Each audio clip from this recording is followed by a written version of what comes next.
الحمد لله وحده والصلاة والسلام على من لا نبي بعده نبينا محمد وعلى آله وصحبه وبارك وسلم تسليما كثيرا. قال الله تبارك وتعالى: أعوذ بالله من الشيطان الرجيم. إنما يوفى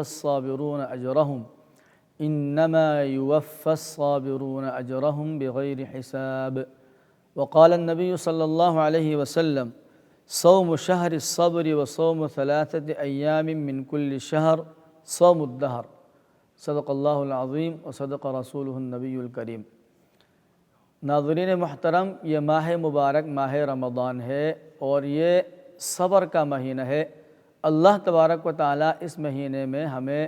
صبر سکھانا چاہتے ہیں کہ ہم اللہ تبارک و تعالیٰ کی طاعات پر کس طریقے سے صبر کریں اور اللہ کی معصیت اور برائی سے کس طریقے سے صبر کریں. صبر کا معنی آتا ہے لغوی معنی رک جانے کے، اور صبر کا معنی ہے رک جانا، یعنی اللہ کی طاعات اس طریقے سے کرنا کہ ہم اس کو چھوڑیں نہیں، ان کو مستقل اللہ کے حکم کے مطابق کرتے رہیں. اس کو بولتے ہیں الصبر علی الطاعہ، کہ اللہ کے فرما برداری میں صبر کرنا اور ان کو مستقل اللہ کے حکم کو مانتے رہنا. اور الصبر عن المعصیہ یہ ہے کہ گناہوں سے بچ کر رہنا، گناہوں سے رک کر کے رہنا. تو اللہ تبارک و تعالی ہمیں اس ماہ مبارک میں دونوں طرح کے صبر کی تعلیم دیتے ہیں. اور اس ماہ مبارک میں جب ہم صبر سیکھ جاتے ہیں تو کھانے پینے سے جس طریقے سے ہم رک جاتے ہیں، کھانے سے، پینے سے، خواہشات نفسانی سے، تو جب یہ ماہ مبارک پورا ہو جاتا ہے تو ہمارے اندر ایک طرح کا مادہ اللہ تبارک و تعالیٰ صبر کا پیدا فرما دیتے ہیں. تو ہمیں اس ماہ مبارک کے بعد بھی روزوں کا اہتمام کرنا چاہیے. جیسے ہر ماہ 3 روزے، آپ صلی اللہ علیہ وسلم کے ارشاد ہے یہ کہ صوم شہر الصبر و صوم 3 ایام بعدها من کل شہر صوم الدہر، کہ ماہ مبارک رمضان الکریم کے جو روزے ہیں وہ پورے روزے رکھنے کے بعد جو شخص ہر مہینے کے 3 روزے رکھتا ہے تو یہ ایسا ہے جیسے صوم الدہر، کہ اس نے پوری زندگی مسلسل روزے رکھا ہو. یہ آپ صلی اللہ علیہ وسلم کا ارشاد ہے. اور چونکہ یہ روزہ ہے یہ اسلام کا بنیادی رکن ہے، اس لیے ہمیں اس کا زیادہ اہتمام کرنا چاہیے. اور دوسری روایت میں آپ صلی اللہ علیہ وسلم کا ارشاد ہے کہ صوم شہر الصبر و 3 ایام من کل شہر یذہبن وحر الصدر، کہ ماہ مبارک رمضان الکریم کے روزوں کے ساتھ پورے اس کے بعد ہر مہینے کے 3 روزے رکھنا یہ اللہ تبارک و تعالیٰ کو بہت زیادہ پسند ہے. یہ انسان کے سینے کو کھول دیتے ہیں، اس کے بوجھ کو ہلکا کر دیتے ہیں. تو لہذا ہمیں اللہ تبارک و تعالیٰ کی جو طاعات ہیں، جو نیکیاں ہیں، حقوق اللہ ہیں، اور حقوق اللہ میں ساری اللہ تبارک و تعالیٰ کی طرف سے جو عبادات فرض کی گئی ہیں وہ سب اس میں داخل ہیں. سب سے پہلے نماز ہے کہ 5 وقت کی نماز کی پابندی صبر کے ساتھ مستقل مزاجی کے ساتھ ادا کرنا. اور اس کے بعد زکوٰۃ ادا کرنا ہے، جس کو جو صاحب حیثیت ہیں، جن کو اللہ نے مال عطا کیا ہے، تو پابندی کے ساتھ ہر سال اپنے مال کا حساب کر کے جتنا زکوٰۃ بنتا ہے بغیر کمی کوتاہی کیے اس کو ادا کرنا.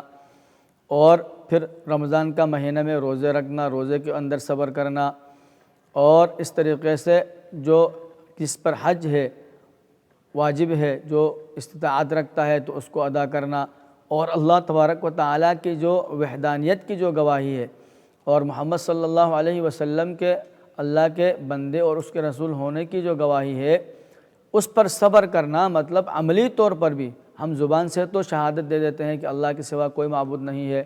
پھر انسان نہ جانے میں، کم علمی میں اللہ کے ساتھ دوسرے لوگوں کو شریک کرنے لگ جاتا ہے. مثلا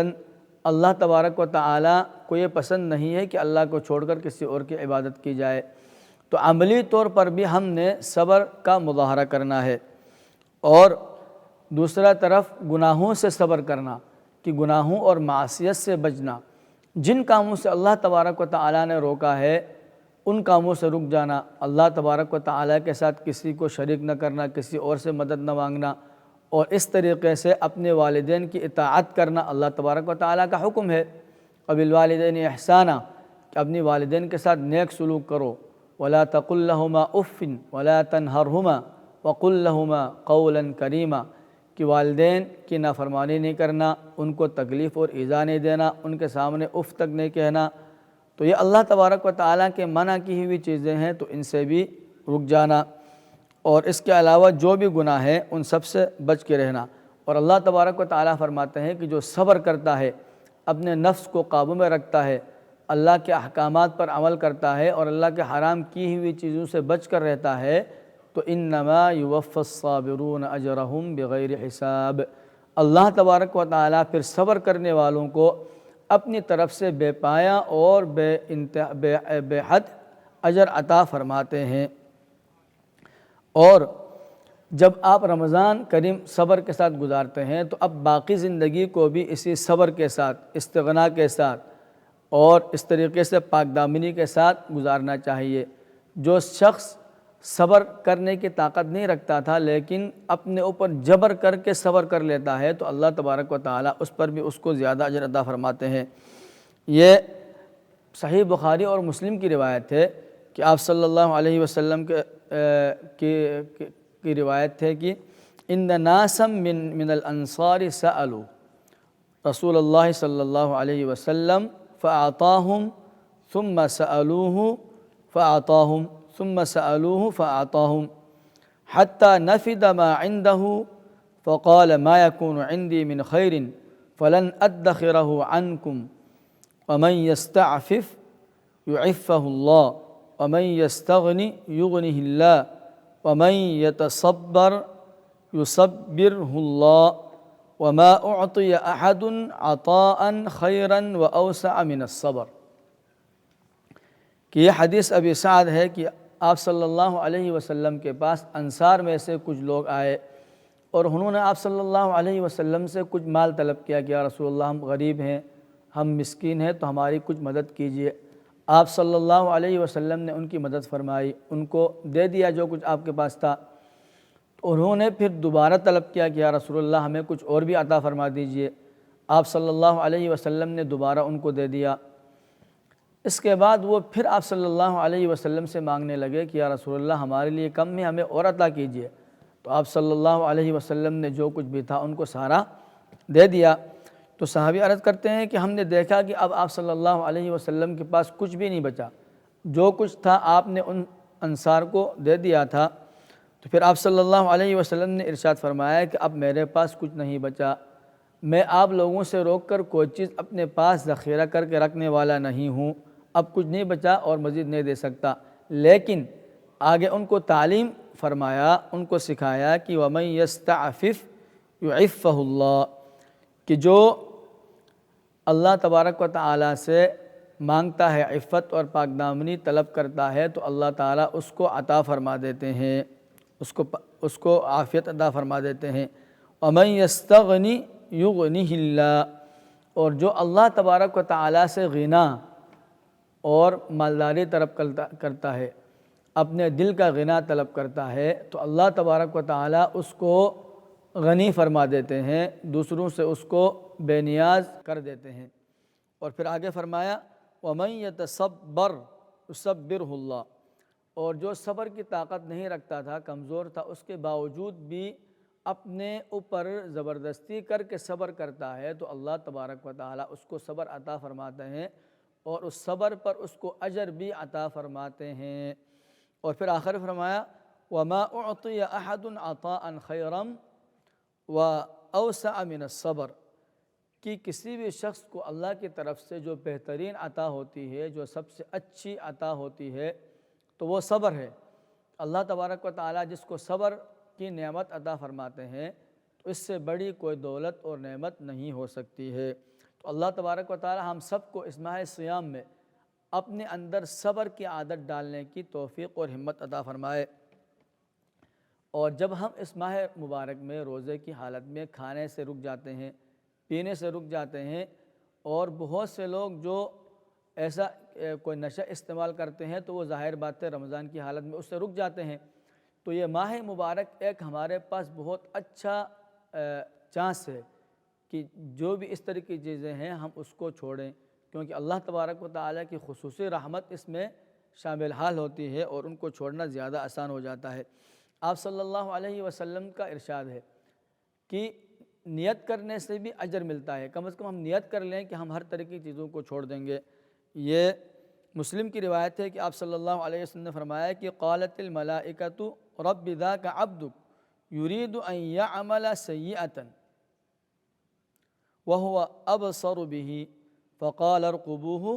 فإن عملها فاكتبوها له بمثلها وإن تركها فاكتبوها له حسنة انما ترکها من جرایا، کہ فرشتے اللہ تبارک و تعالیٰ کو یہ کہتے ہیں کہ یا اللہ اے رب، یہ آپ کا بندہ ہے اور اس نے گناہ کا ارادہ کر لیا ہے، تو اب اس کے ساتھ کیا کرنا ہے؟ حالانکہ اللہ تبارک و تعالیٰ خود سنتے اور دیکھتے ہیں، اللہ کو خود سے معلوم ہے کہ اس بندے نے فلاں گناہ کا ارادہ کیا ہے، لیکن فرشتے سوال کرتے ہیں تو اللہ تبارک و تعالیٰ کی رحمت دیکھیے کہ فرشتوں کو یہ کہتے ہیں کہ اس کا پیچھا کرو، اس کو دیکھتے رہو، فقال ارقبوہ، اس کو دیکھتے رہو، اگر وہ میرے ڈر اور خوف سے اس برائی سے رک جاتا ہے تو اس رکنے پر اس کو ایک نیکی لکھ دو، کیونکہ اس نے میری وجہ سے اس کو چھوڑا ہے۔ اور فَإِنْ عَمِلَهَا فَاكْتُبُوهَا لَهُ سَيِّئَةً، اگر وہ اس برائی کو کرتا ہے تب تو اس کے لیے وہ برائی لکھ دو، کیونکہ اس نے گناہ کر لیا ہے، اب اس کو اس کا بدلہ ملے گا گناہ کا، اللہ تبارک و تعالیٰ کی طرف سے جو بھی سزا اس کی ہوگی۔ لیکن وَإِنْ تَرَكَهَا فَاكْتُبُوهَا لَهُ حَسَنَةً، اگر وہ گناہ نہیں کرتا ہے، گناہ سے رک جاتا ہے، تو اب اس کے لیے اس کے بدلے میں ایک نیکی لکھ دو، انما ترکها من جرایا، اس نے صرف میرے لیے میرے خوف کی وجہ سے اس گناہ کو چھوڑ دیا ہے۔ تو اس حدیث پاک میں یہ ارشاد فرمایا گیا کہ برائی کر کے پھر اللہ تبارک و تعالیٰ کی خوف سے اس سے رکنے سے، اگرچہ کوئی نیک کام نہیں کیا لیکن اسی برائی سے رکنے سے بھی اللہ تبارک و تعالیٰ اتنے رحیم اور فضل والے ہیں کہ اس پر بھی ایک اجر عطا فرما دیتے ہیں۔ اور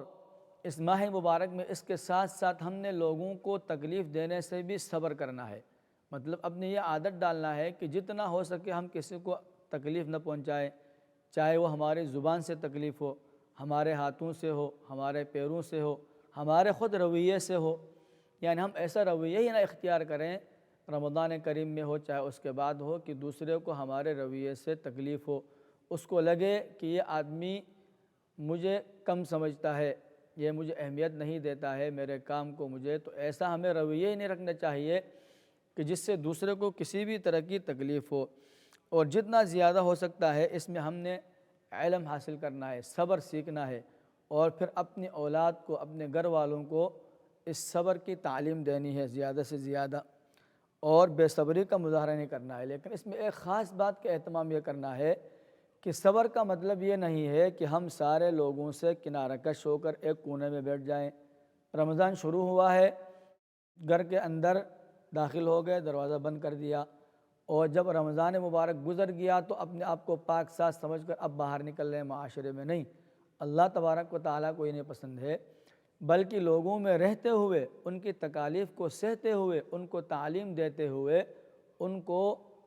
نیکیوں کا حکم اور برائیوں سے روکتے ہوئے جو تکلیف پہنچے اس پر صبر کرنا، یہ اللہ تبارک و تعالیٰ کو زیادہ پسند ہے۔ اور اسی کو حدیث مبارک ترمذی کی روایت میں آپ صلی اللہ علیہ وسلم نے ارشاد فرمایا،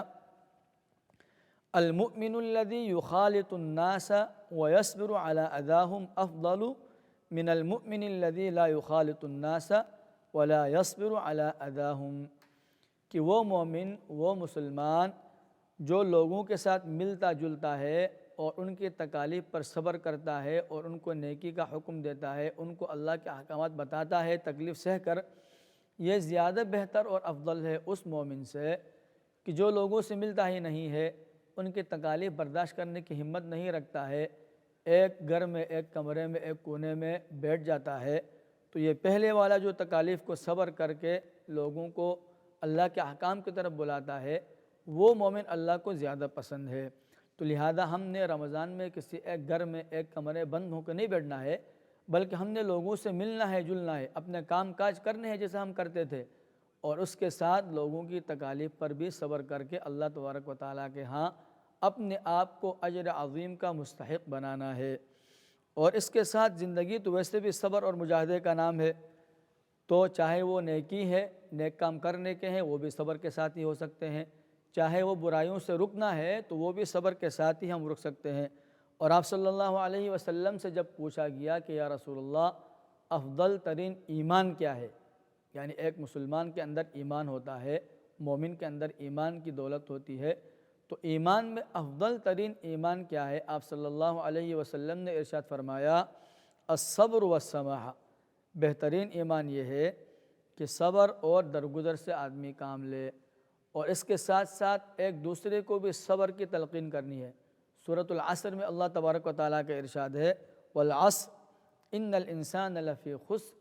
الا الذین آمنوا وعملوا الصالحات وتواصوا بالحق وتواصوا بالصبر، کہ اللہ کی ذات کی قسم کہ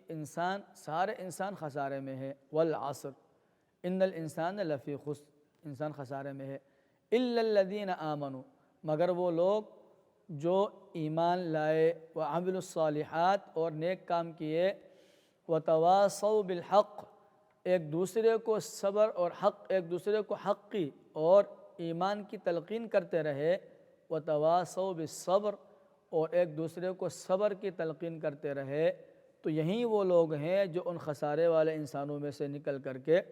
کامیاب انسانوں میں داخل ہو جاتے ہیں۔ تو اللہ تبارک و تعالی ہمیں خود بھی صبر کرنے کی